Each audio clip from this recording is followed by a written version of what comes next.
Okay, I guess we'll start back up. I know some people stay out in the foyer, but they'll ambulate back on in. Our next speaker is going to talk about drugs, of course. Dante Sorianello.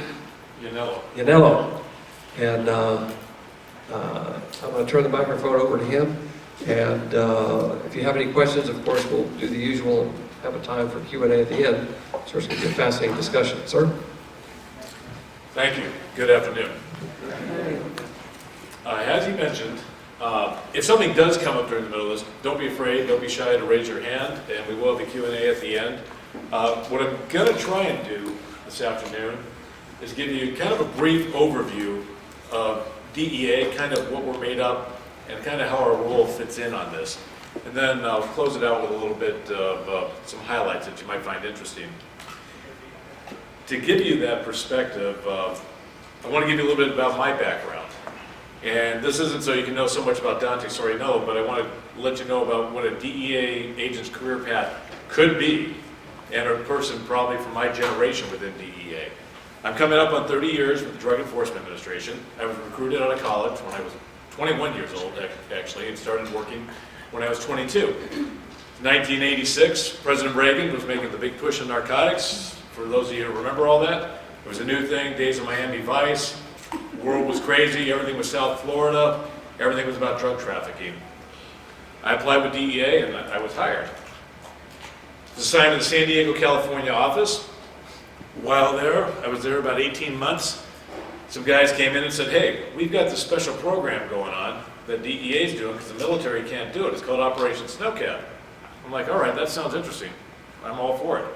So I was whisked off, went to a variety of U.S. military special forces schools, paramilitary trained, and over the course of the next 6 years, I participated on teams that we did 3-month to 4-month deployments in source countries in South America. And what those were paramilitary operations. 1988, I was 24 years old, we were blowing up airstrips, shooting down airplanes. It was a pretty exciting time in my life. And it was really interesting because we worked very closely with the U.S. military, but they were prohibited from being engaged in any of that at the time. So we would work with the Special Forces A team, who kind of did some of our intelligence base. Then we would leave and run the missions, and we'd brief them on what we did. So it's kind of a little backward situation, but a great time as part of my development as an agent. Domestically at that time, I worked domestic investigations, targeting command and control structures in the United States, outside of the United States, as well as working cases that had local impact in the communities I worked in San Diego. At that time, San Diego was the meth capital of production in the country. Most of the meth labs in the country were operating in San Diego County. That subsequently evolved as time went by. 1998, I was promoted as a group supervisor, moved to Tucson, Arizona. There I supervised the state and local task force. Main role, attacking drug organizations that really had a local impact in the Tucson area. So now I've gone from working South America, now I'm working what's impacting the Tucson, Arizona sector. 2001, September 2001, I was detailed to Bogota, Colombia as an intelligence liaison to the intelligence community for DEA.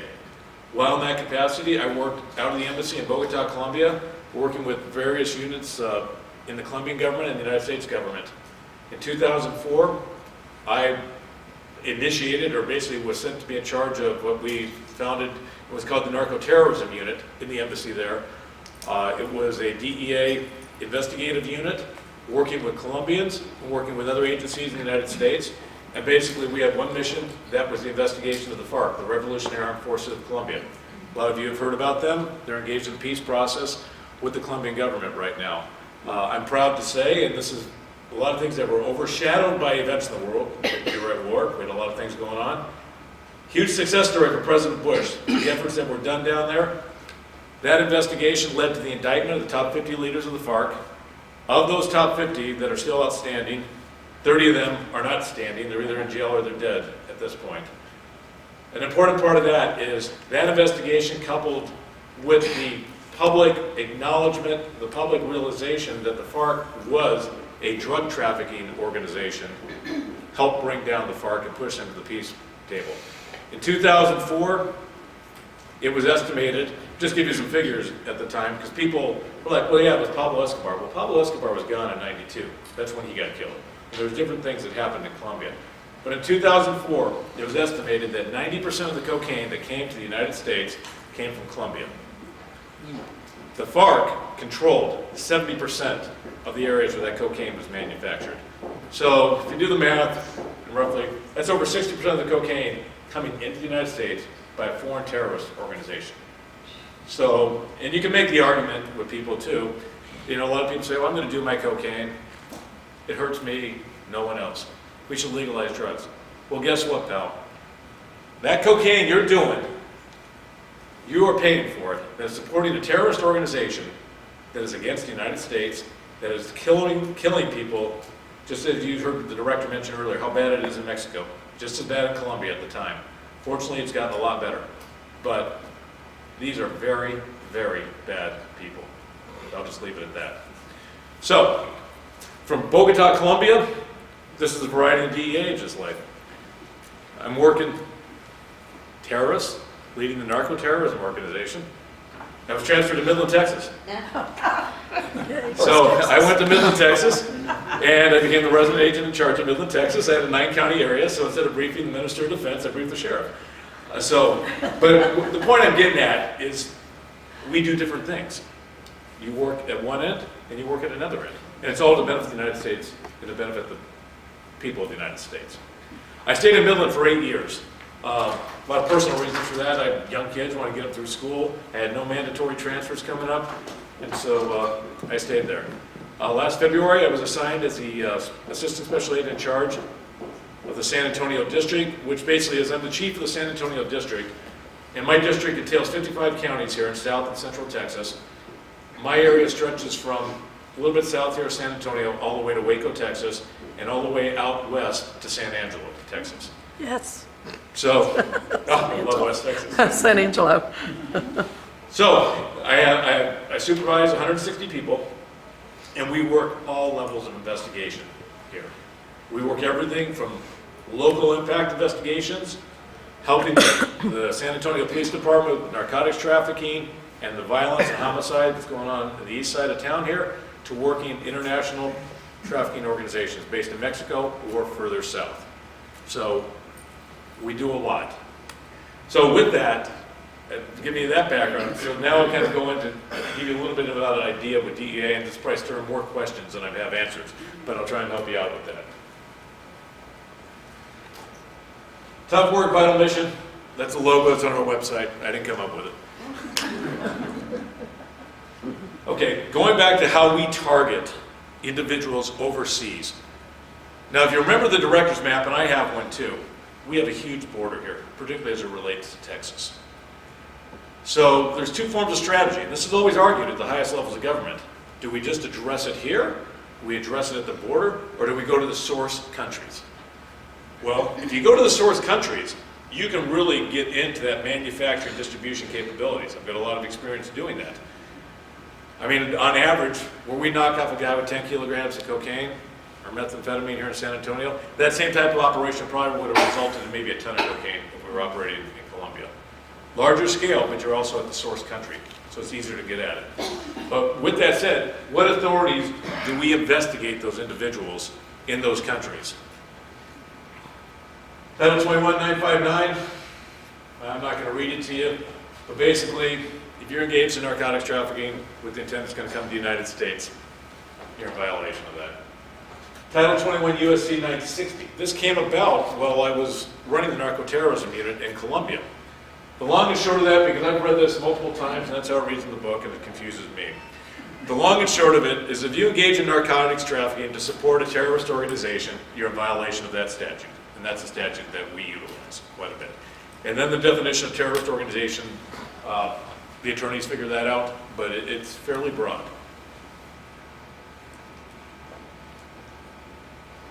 So, areas of cartel influence with smuggling routes. My intel guy put this map together. It's somewhat confusing.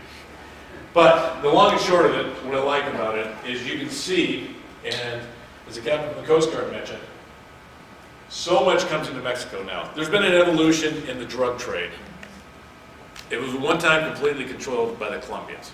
They still control the manufacture and a certain degree of the transportation. But the Mexicans, because the Colombians have been hit hard for the last 30 years. The Mexicans operate in a little bit different environment, so they've been able to take a lot of the command and control. Still, as you see, through the sea and through the air, that is the focus of where most of the narcotics entering the United States come from now in the southwest border. It comes in, enters Mexico, a variety of the different cartels with their areas of influence are color-coded there, and then they hit it. Obviously, Texas is a broad part of that border. Where is this, all the coke traffic, where is that coming from?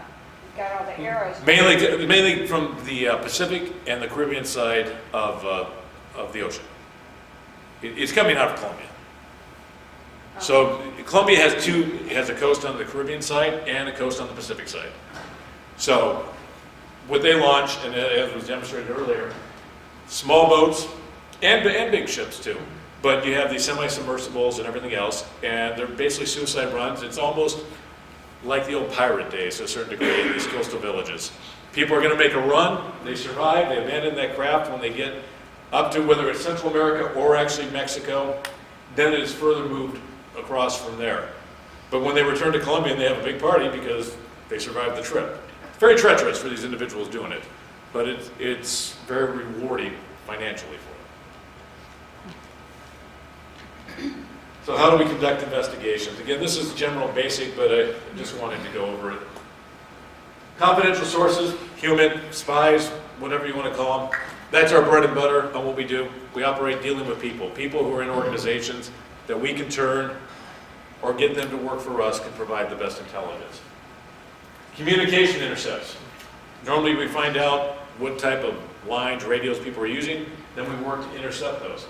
Lengthy affidavits, and I have strict DOJ protocols because there is, as you all know, and even some of the people in our own government are saying, we've got records on everybody on all their phones, and we have all your phone calls recorded.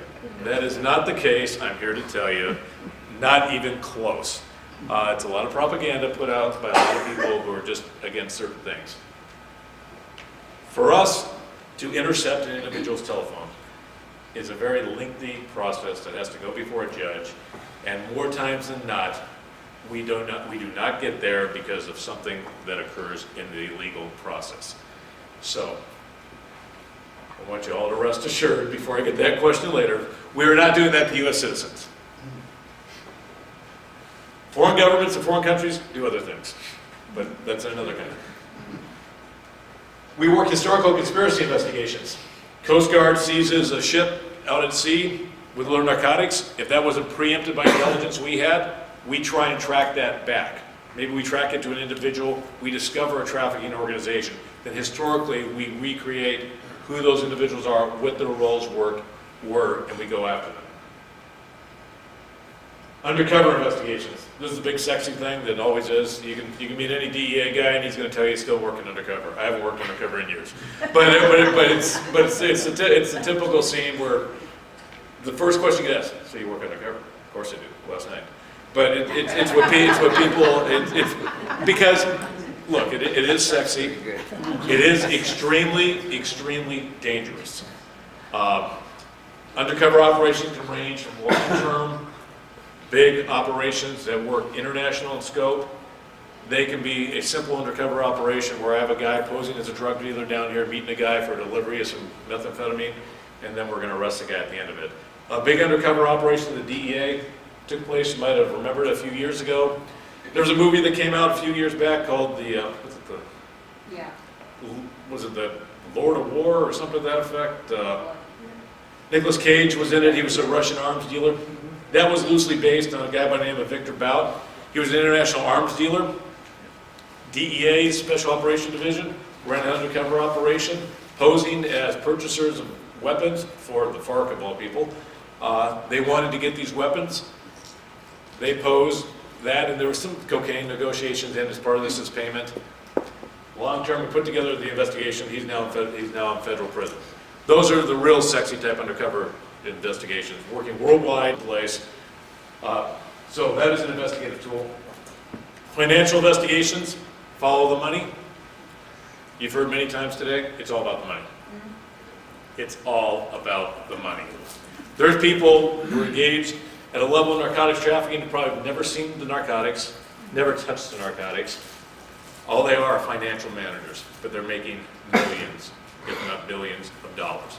And that's the people we're always trying to reach, because we can hit the money, we weaken the organizations. You know, when we were working the FARC in Colombia, it was a rather unique situation because while they had sophisticated banking methods, and they're still allegedly have to disclose where a lot of their funds are for this peace process to go forward, they would bury money in the jungle in big plastic trash cans. And that would be found sometimes accidentally, sometimes because we had sources. What I didn't know at the time is US currency degrades. So if it's somewhere for too long a time, it just kind of dissolves and gets moldy. So if you're burying a lot of money in your backyards, don't do it. There would be times where the Colombian military would come in and say, hey, we were camped out here and we saw like a carve mark on a tree and we looked around and we dug and there were 2 big barrels that were filled with cash. You'd have millions of dollars that were just buried there. So very unique. Primitive, but unique. DEA's workforce, these numbers are what it's supposed to be. We are nowhere near these numbers. Through attrition, we have never hired to keep up with it, and we are way down. Our domestic numbers, we're supposed to have 5,329 agents, 975 intel analysts, and diversion investigators. Diversion investigators investigate the diversion of legal pharmaceuticals. They investigate the doctors who are violating different rules. I'm not sure what our special agent population is right now, but it's a lot lower than that. And the intel analysts, which are key to supporting our investigations, we only have about 400, so we're really low. Foreign assigned, we're supposed to have 488 agents assigned. This is worldwide.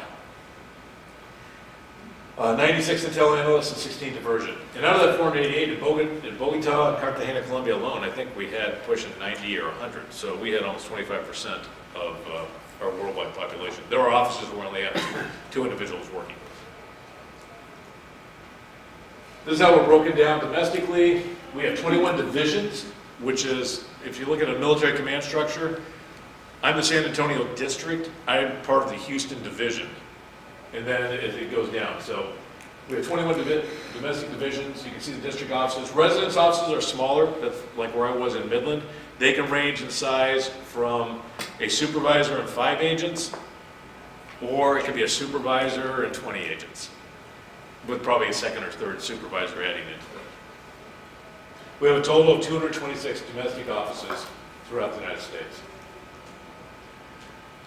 So our force multiplier, how do we get this done with so few agents? We have task force agents. We create task forces. What that is we have legal authority to swear in local officers as federal officers. They get federal credentials, carry a federal badge, although it's a silver badge versus our gold badge, just for some reason. And with that, they're a force multiplier. We pay their overtime, department pays for their own salaries, but they now have federal authority to enforce the federal laws with the same authorities we as special agents have. So here in San Antonio, I have 2 task force groups. And what does that make up? Basically 50% of each of those groups is made up of state and local officers from a variety of the departments, from the sheriff's office, the police department, to Leon Valley, Schertz PD, Converse PD. We have the small PDs and the small sheriff's offices participate. But that's the force multiplier. So that basically almost doubles our investigative personnel domestically. Foreign offices. Different situation. Now here's where our current map of foreign offices. Some of these keep changing in the stands and where these developing countries are that have a strategic reason. But these are where our foreign officers are located. You can see that we have a bulk of them in Central and South America along the main smuggling routes right there. Now when our agents operate in foreign environments, they operate as advisors, and we are there at the invitation of the host countries. We do not have law enforcement authority in those countries. We are there at their invitation. Different arrangements are made in those countries with how we work. In England, our guys don't carry guns. In Colombia, our guys carry machine guns. So it just depends on where you're at the environment. Afghanistan, the same way.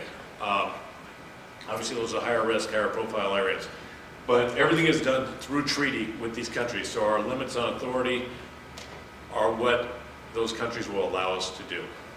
Mexico is still a very restrictive country on what we do. We have many offices there. We work very closely with the Mexican government, but they are still very restrictive. They care a great deal, and I respect it, about their sovereignty, just as we heard about their.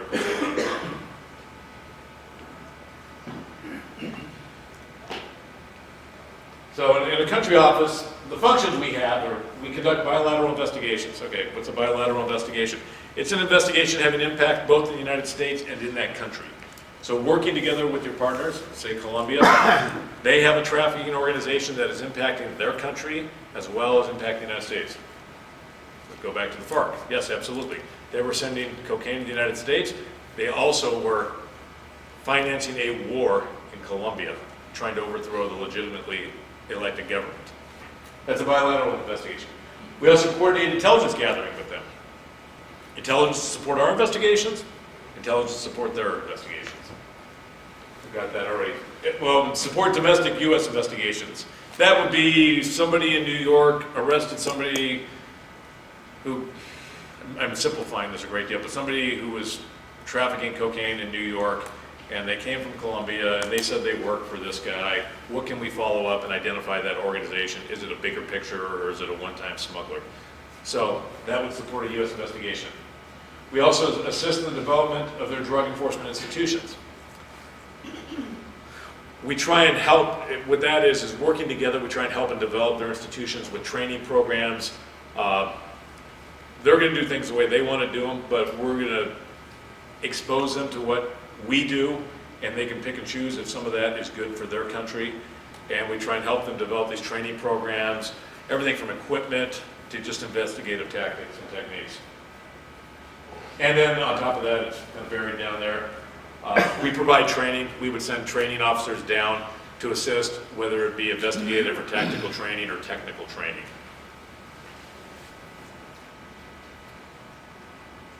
Just, I wonder if I missed that.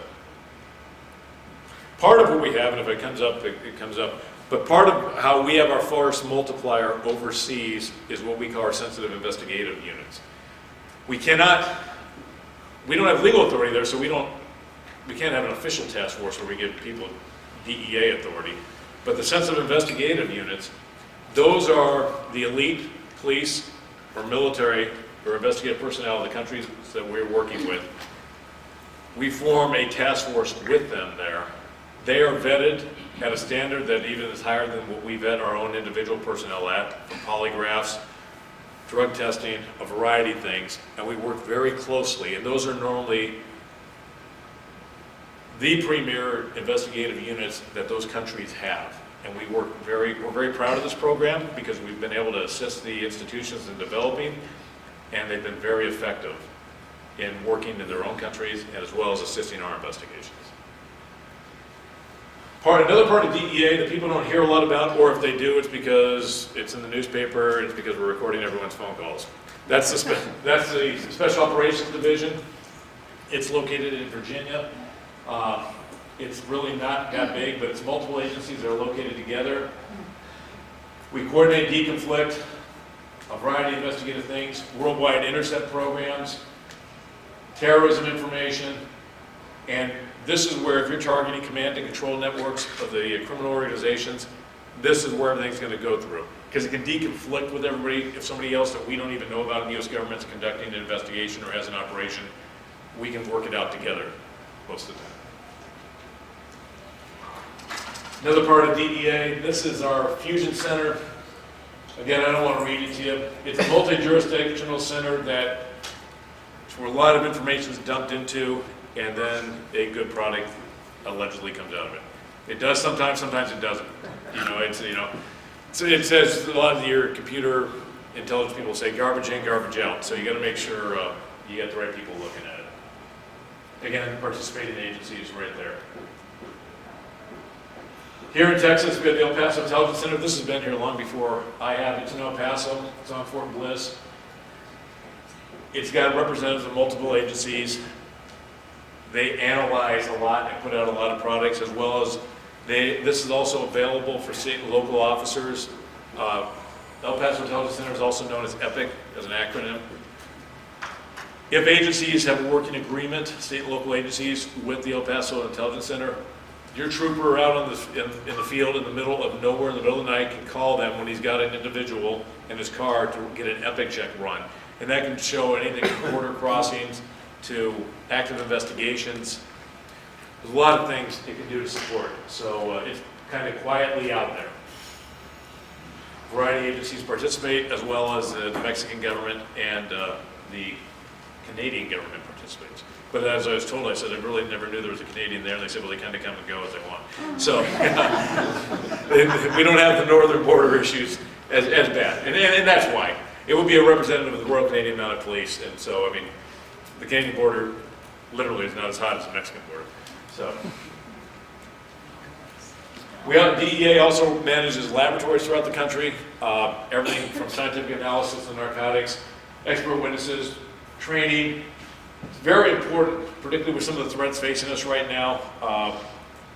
You all have probably read quite a bit about the fentanyl threats facing the United States, particularly on the East Coast, killing a lot of people with drug overdoses. Fentanyl is 50 to 100% more potent than heroin. It is out there.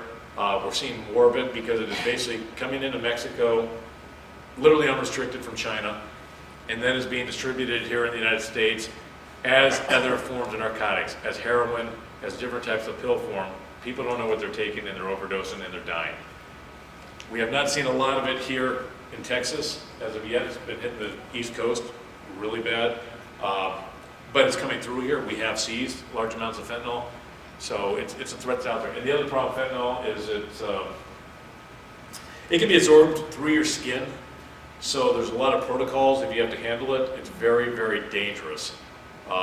One of our greatest fears is that we come across a fentanyl lab, fentanyl powders in the air. If you're not fully encapsulated in a suit, which we have agents that are trained to do that, you could inhale it and you could die. Unfortunately, a couple weeks ago, a fentanyl lab was discovered in Lubbock, Texas, where it was being processed. So this is a threat that's out there, and I think we're going to see more of it. What does this have to do with terrorism? Oh gosh, if I'm a terrorist, look at these different ways you can start doing a lot of things to damage infrastructure and the population within the United States. So, but we run our 9 regional labs throughout the country. We have our Office of Training. It's based in Quantico, Virginia. That's where we train our agents. That's where we train our task force officers when we have budget money for schools to put on for them. It's like everything else, budget. It's also where we send our sensitive investigative units for training from overseas. They will go to Quantico there. It is actually on land adjacent to the FBI Academy. When I came on, we actually shared the academy, so I went through the FBI Academy. Prior to that, we trained in Glencoe, Georgia, so it's been a variety, but we actually have our own DEA Academy now at Quantico, but it's right there with the FBI. It's the same secure facility.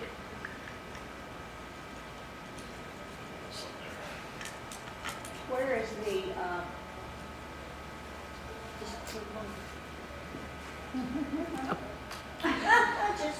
Okay. It'll come back to you. ecstasy? Where's ecstasy coming from? A lot of it's coming from China. A lot of it's coming from China. And on that map where all the flow, there was also a precursor chemical flow coming into Mexico. A lot of that is coming from China or Asia. Going back to methamphetamine, probably 98% of the world's methamphetamine is produced in Mexico now. It's because of the unregulated chemicals that are the precursor chemicals that go in there. What stopped, 2 things, maybe 3 things, stopped the methamphetamine manufacturing problem we had here in the United States. When I started, we had super labs in California. Started regulating the precursor chemicals. When you can't get the chemicals, you can't manufacture the substance. Then the labs got smaller, and they had everyone going to the drugstore and buying pseudoephedrine, and you had all that nonsense going on. Right. So, along with that, and we got pretty good at working methamphetamine lab investigations. Well, drug traffickers are smart people.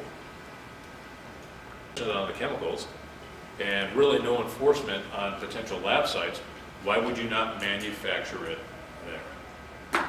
And then just smuggle it over in some of the other routes that you have for heroin, cocaine, marijuana. That's what's been done. Methamphetamine actually, and this is the bad test, is a lot less expensive now than what it was 30 years ago. And that's because of the quantity, and it's at the highest quality it's ever been, because it's being produced by chemists. And even though the labs may look primitive at times, but their chemical synthesis, if that's the right word for it, is as good as you can do it right now. We get purity levels of 99.9% pure.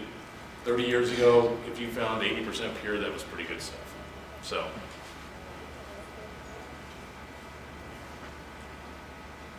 We also have our own aviation division. This looks real impressive, but if you guys know a lot about aircraft break all the time and they need a lot of maintenance.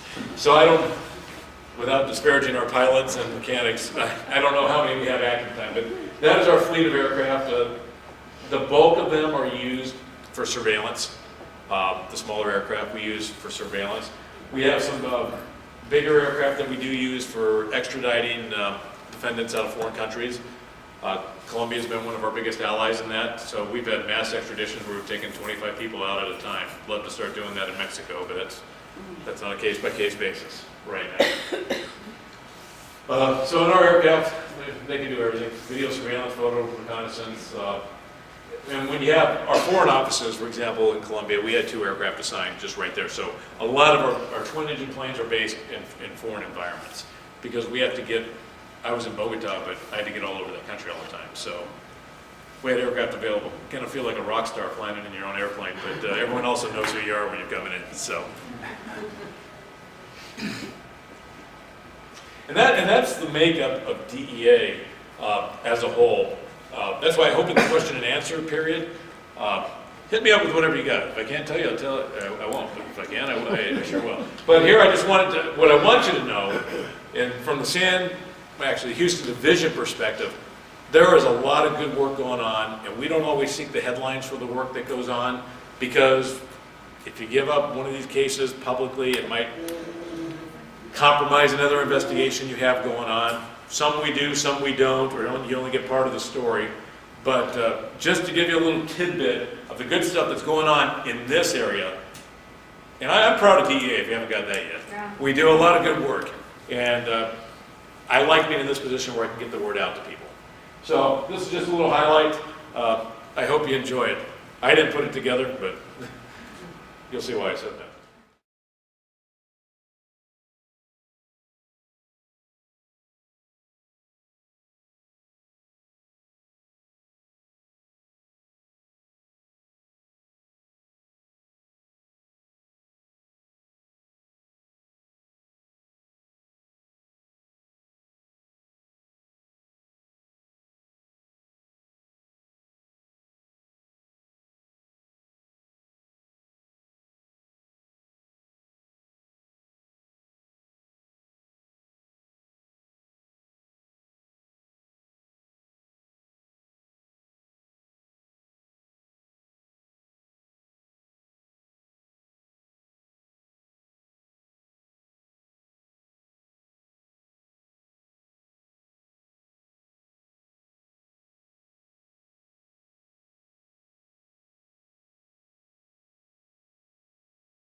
So the Q&A period.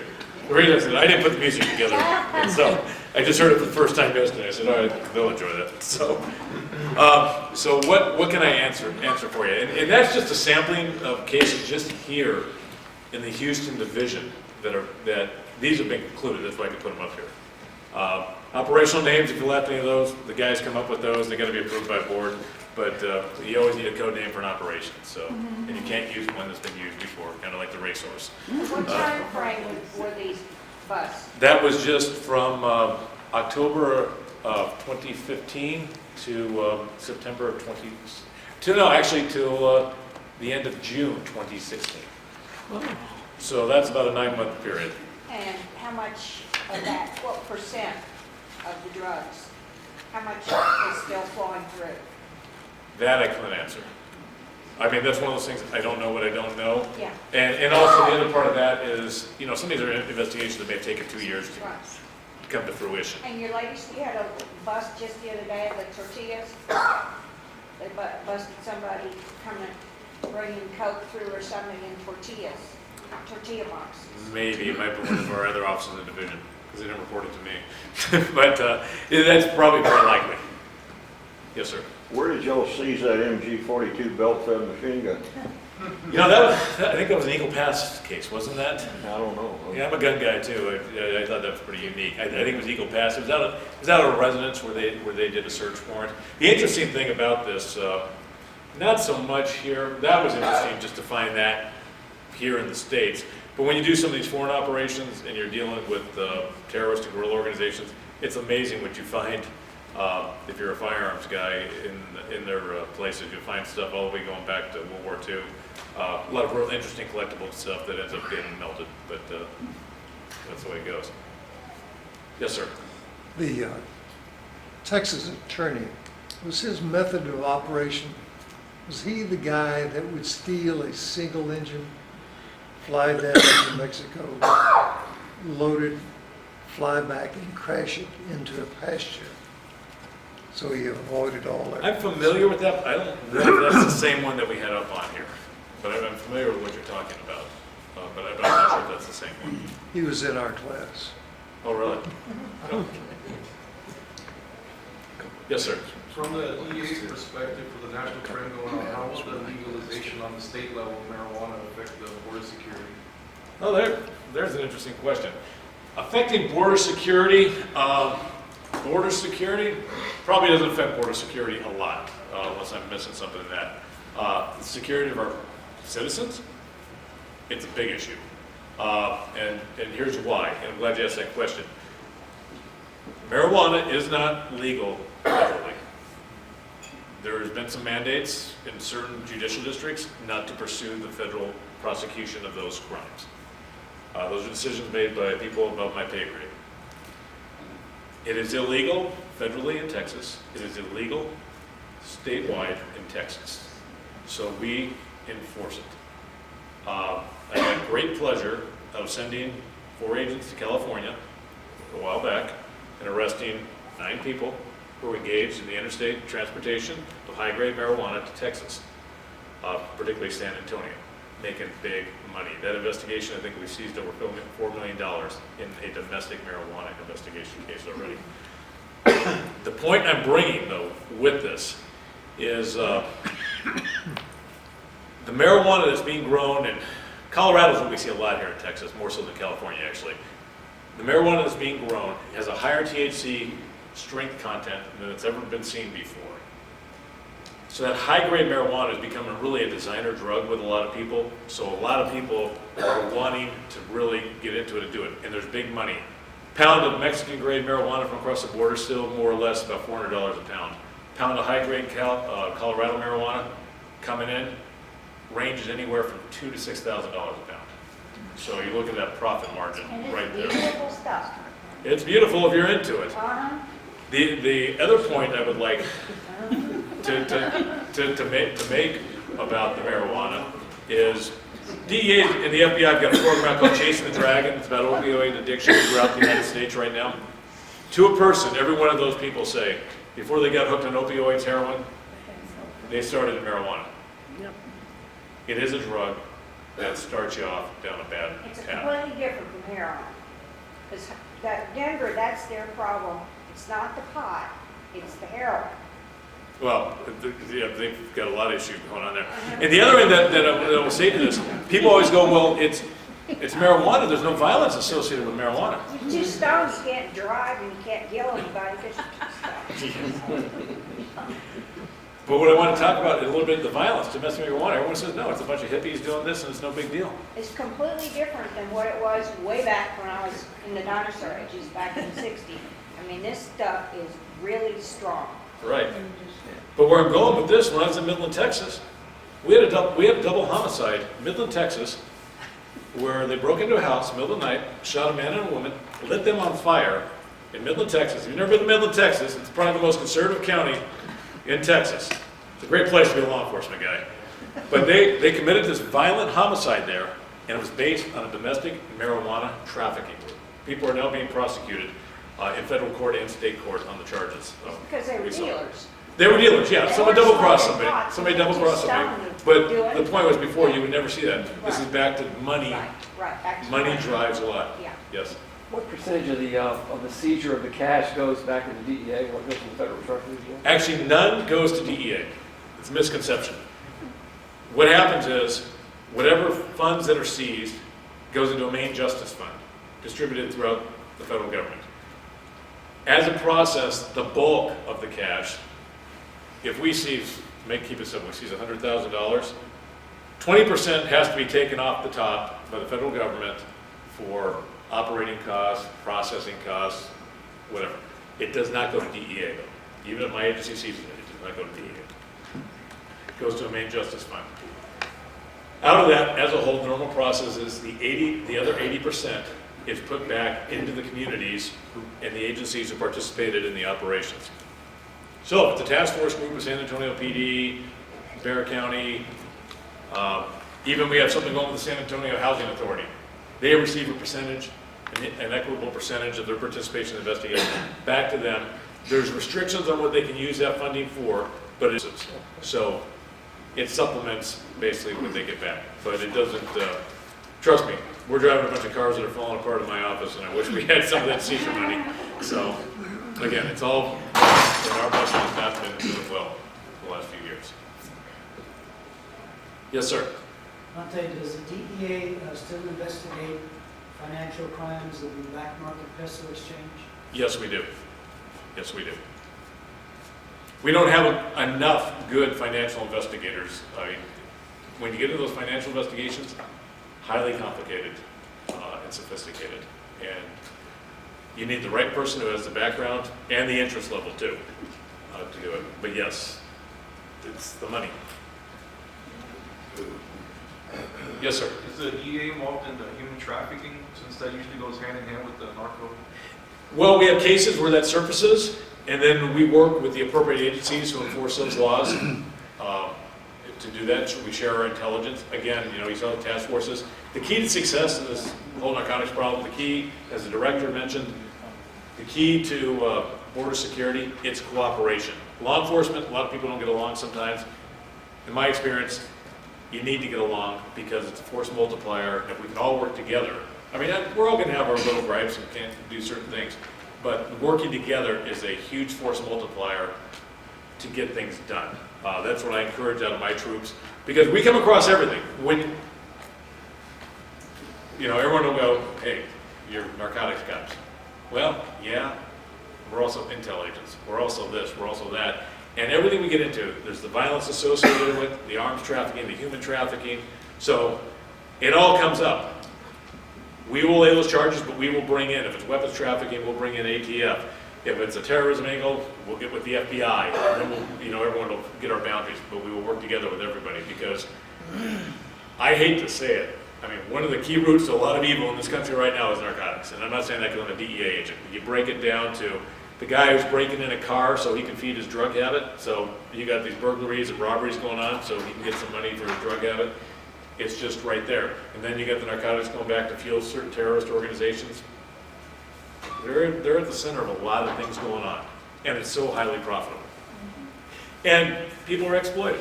You know, here up in the United States, I think cocaine more or less still sells for about $1,000 a kilo wholesale in Colombia. You get up here in the United States, it ranges from $18,000 to $30,000 a kilo. Huge profit, that's 1 kilo.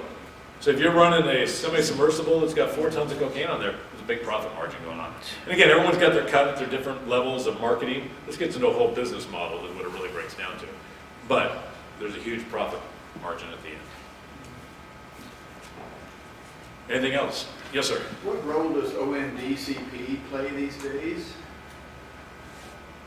You know, I haven't heard mentioned in a while, so, Is it still? well, it used to be a cabinet position. Right. You know, it was one of those positions, and, you know, I'm probably exceeding my pay grade on this one, too. It was kind of putting out there kind of a vision, but didn't really control a lot of anything operational at that point. You know, it was kind of a guidance and advice, I think, up to the president, and, you know, and they come up with policies on what we wanted to do. When I say we, collectively, the United States, but really, we haven't heard much from them at all. And that just brings up something else, because DEA was getting a bad rap here a few months ago when we didn't reschedule marijuana. For the people that there's a lot of medical use for that, DEA does not make those decisions, the scientific decisions. That is made by the Food and Drug Administration. To date, there's not been enough research to say there's any legitimate use for marijuana. So DEA bases that on how they schedule things. That is why it's still a Schedule I substance, just like heroin. So it's based on science, not based on anybody's opinion or politics when that comes up. Anything else? Well, thank you very, oh yes ma'am. So THC has always been available through a pharmacy at least years ago as a Schedule II. Why, if it were available for prescription, by prescription back then, why do you think, or how do you think the medical marijuana movement started? Boy, hard to say. I mean, a lot of it is I think it's probably rightfully so, some sick people looking for something to try and help them. I mean, if you're really sick, you might want to try and find something. But there's also a lot of unscrupulous MDs out there, because I know when the first medical marijuana started and it was legalized and a little bit in certain states, the doctors you were finding, these guys had medical degrees, but they weren't even running an office. They had a script pad in their pocket, and they were some other dude on the street smoking dope, but they were doctors. Now it's gotten into a bigger thing, and there's that gets into a whole other topic of discussion, but I do find it really interesting, and I say this to a lot of people, that we're trying to legalize marijuana, which, from what I'm told by medical professionals, is really bad if you smoke it compared to cigarettes. Yet we're trying to ban cigarettes from everywhere. Yeah. So I'm not sure of the logic on all that. So Smoking pot's a lot easier on you than doing, having to do, shots.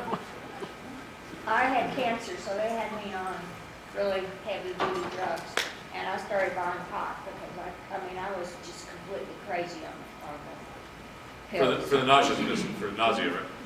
Yeah, they say it does have some effect there. So. Anything else for anyone? Thank you very much.